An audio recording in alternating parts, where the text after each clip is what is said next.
There's an old joke that goes something like, how do you spot a borderline in the crowd?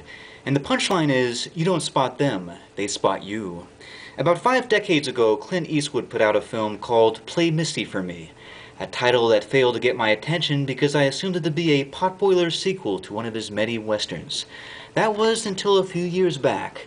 The truth is that it's nowhere close to being a western. Eastwood's directorial debut about a disc jockey who finds himself stalked by a female fan is more along the lines of a mad slasher erotic thriller. At first glance, Play Misty For Me is just disposable entertainment, Hollywood fluff at its finest. But if you consider that it predated similar films like Fatal Attraction or Misery, it could be called a forgotten gem of its genre. Now, I'll be perfectly straight and honest. Most BPD sufferers don't smash men's legs with hammers or boil pet bunnies. But until Jessica Walter's obsession becomes disturbing homicidal rage, her performance, compared to Glenn Close or Kathy Bates, was probably the most effective of the three. I'd go so far to call it the Jack Torrance of borderline bitches.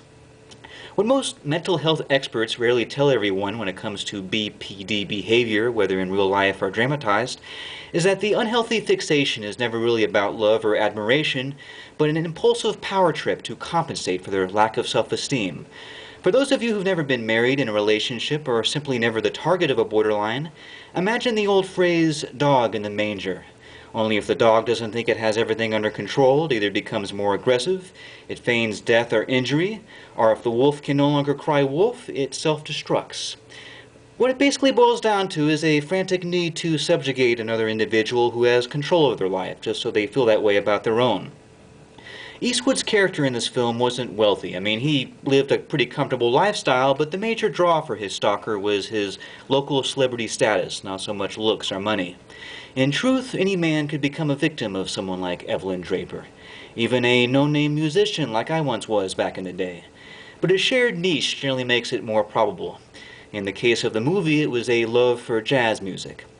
Now, one thought that might go through your mind is, why didn't this crazed psycho just start her own radio show? I mean, she'd have a litany of male followers, live as a carefree playgirl, and get all her wants and needs met at the end of the day. And you see, that's called independence, people who create happiness and hedonism on their own whim and time. Quite the opposite of evil Evelyn Draper. At any rate, I shall end here with my analysis. Check this old flick out if you haven't seen it. And if you like this blurb, thumb up, subscribe, share, comment, and take it easy.